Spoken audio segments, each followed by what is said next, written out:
Ex-penyidik KPK respons sistem Krisnamurti buru Harun Masiku. Mantan penyidik KPK Ronald Paul Sinyal mengomentari langkah yang ditempuh Kadif Hubinter Polri Brigjen Krisnamurti untuk mencari buron Harun Masiku dengan sistem integrasi I-24/7. Ronald, yang pada waktu di KPK ditugaskan secara khusus menangkap Harun, mengungkapkan sistem tersebut akan efektif apabila politikus PDIP itu berada di luar negeri. Saya sangat apresiasi dengan langkah SEDER KM Krisnamurti yang setidaknya ada upaya untuk membantu, berusaha dalam pencarian HM Harun Masiku ini, ujar Ronald kepada knindonesia.com melalui pesan tertulis, Selasa, tanggal 1 November tahun 2022. Namun, menurut saya, sistem tersebut akan efektif bila HM keluar negeri atau keluar dari tempat persembunyiannya, tempat umum. Namun bila tidak ya HM masih sulit untuk ditemukan, sambungnya. Ronald yang memutuskan bergabung dengan Polri setelah dipecat Firly Bahuri-Ces menilai akan lebih baik apabila KPK proaktif mencari Harun. Misalnya dengan melakukan penggeledahan terhadap sejumlah tempat singgah Harun. Lalu KPK juga melakukan kembali pemeriksaan saksi-saksi terkait sehingga ada titik terang keberadaan HM ini, ucap dia.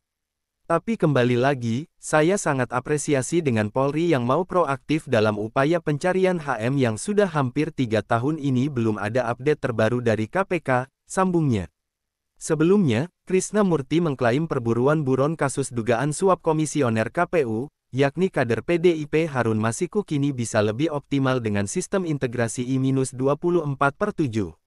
Krisna mengatakan para anggota kepolisian yang tergabung di Interpol Polri baru saja menuntaskan program pelatihan sebagai operator sistem integrasi I-24/7.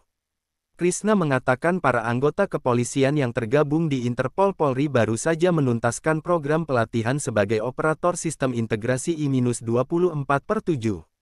Itu adalah sistem yang menyala terus selama 24 jam 7 hari selama dalam seminggu, kata Krisna, di Hotel El Royal Yogyakarta, Kamis 27/10.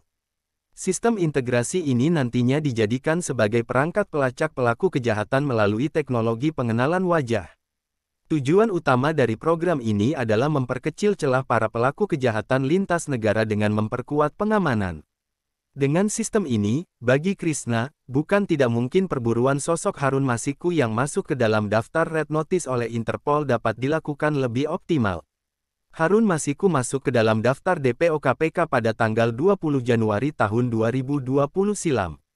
Harun terjerat kasus dugaan suap penetapan pergantian antar waktu PAU anggota DPR RI periode tahun 2019 sampai tahun 2024. Dalam proses penanganan kasus ini, KPK telah mengirim surat permohonan penerbitan Red Notice untuk memburu Harun. Surat permohonan penetapan status buron internasional itu dikirim ke Sekretaris Nasional Central Bureau (NCB) Interpol Indonesia, Badan Pemelihara Keamanan Polri, Senin, tanggal 31 Mei tahun 2021.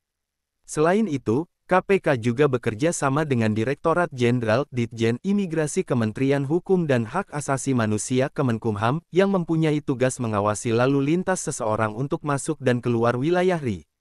Meski KPK mengklaim terus bekerja, tetapi informasi mengenai perkembangan pencarian Harun nihil. Klik subscribe dan follow.